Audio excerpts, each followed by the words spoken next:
আদালত থেকে নতুন গ্যাজেট জারি করা হয়েছে। এখন আর মুক্তি নেই শেখ হাসিনা, শেখ রেহেনা এবং তার সন্তানদের। আদালতে তাদের কঠিন বিচারের আওতায় আনা হবে। এখন শুনবেন বিস্তারিত।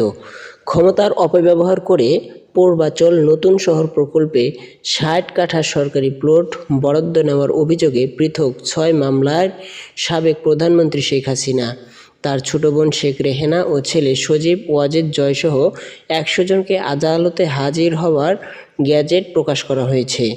গত ৩ জুলাই ঢাকা মহানগরীর সিনিয়র স্পেশাল জজ জাকির হোসেন গালিবের সই করা এই গ্যাজেট বিজি প্রেস বাংলাদেশ সরকারি মুদ্রণালয়ে প্রকাশ করা হয়।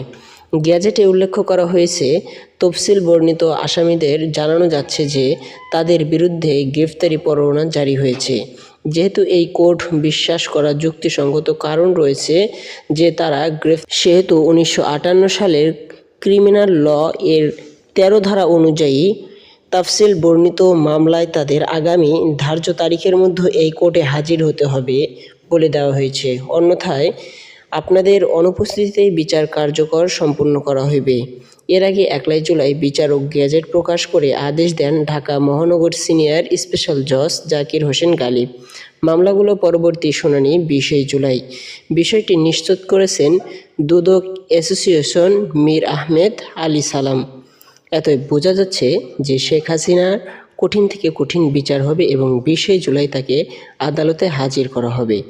আপনারা তার